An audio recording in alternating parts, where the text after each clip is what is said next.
Менің денем жас, бірақ тәнім от секілді жанып тұрады. Бірақ мен бұл денем күйеуіме тиесілі еді. Әкемдей көрген адамның арам ойына тап болам деп кім ойлаған? Ол қайын атам, бірақ түрі жас көрінеді. Аула сыпырып жүргенде көз қиығымен қарап қалатын кездерімде болатын. Ұялып тұратын, бірақ шындық сол.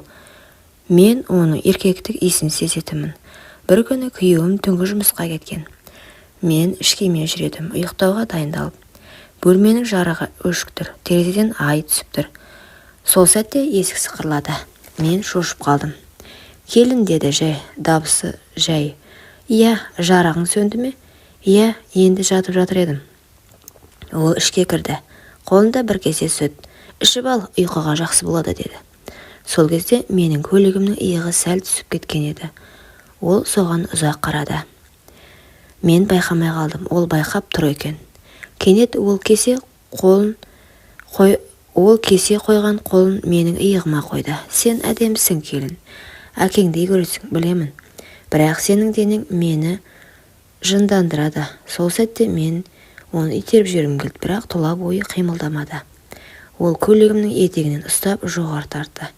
Мен дір етіп тұрмын. Көзімнен жас емес, от шығып тұрған сияқты. Тоқтаңыз дедім. Өтінем, бұл дұрыс емес.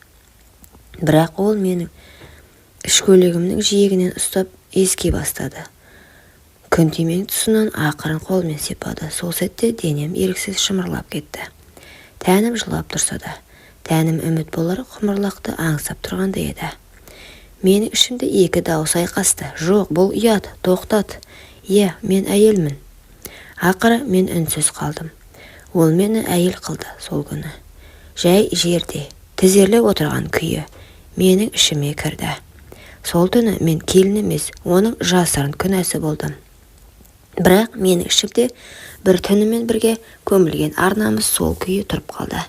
Күйеуім таңертең үйге келгенде мен жай ғана жымиып шай бердім. Ал менің тәнім түндегі ізден күйіп тұрды. Қалайсың жаным, деді күйеуім. Жақсы. Ол ештеңе сезбеді, сезбесін деп тіледім.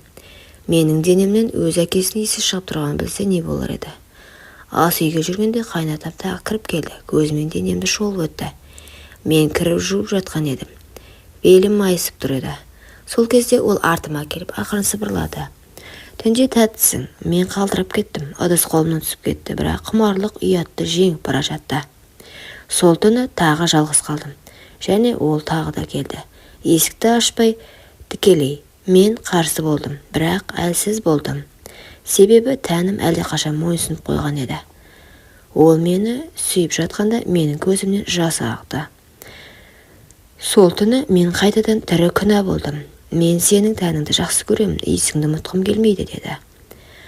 Мен өз еркіммен берілдім. Иә, сол түні мен өзімді жек көріп, оның төсіне басымды қойып жатып ұйықтап қалдым.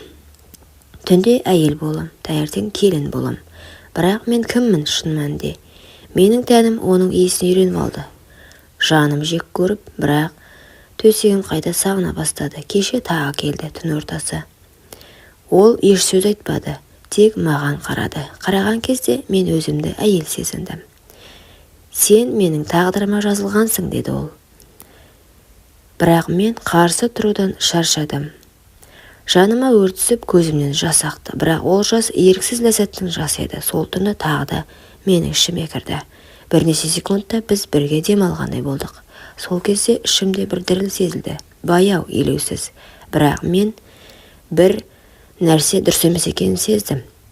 Менің ішімде бір өмір басталып кеткен жүрегім біліп тұрды.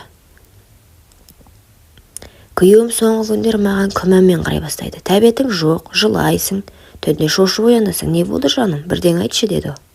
Мен үндемедім, басымды иіп жай құйып отырдым. Бірақ сол сәтте ішім шым етті. Бір тіршілік қозғалғандай болды. Ол сезім екен. Дәрігерге барып кел, деді. Мен жымидым. Әйел адам бәрін сезеді ғой, иә, деді.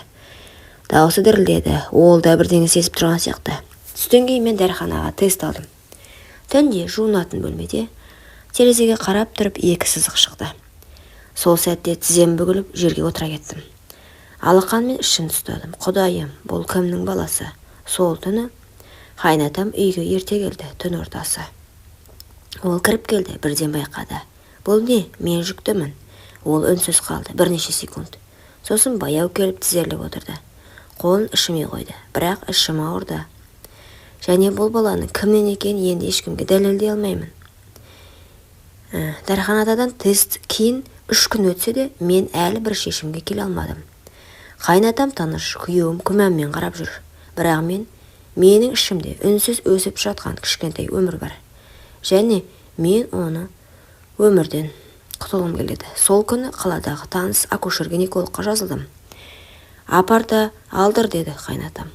Дауысы салқын, жауапкершіліктен қашқысы келген адамға ұқсайды. Ұрпақ емес, күнә, деді. Жолға шықтым, жол бойы жүрегім атша тулап тұрды.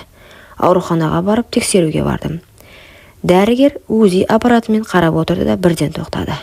Қанша апталық дедіңіз? 7-8. Бұл 16 апталық, 4 ай. Не? Бұл баланы енді алдыруға болмайды. Заң жүзінде медицинада. Сол сәтте менің алдымнан бүкіл өткен күндерім жүгіріп өтті. Кеш қалғанымды сол кезде ғана толық түсіндім. Аурухананың есігінен шыққанда тынысым тарылып, аспан төңкеріліп кеткендей болды. Менің ішімде өмір.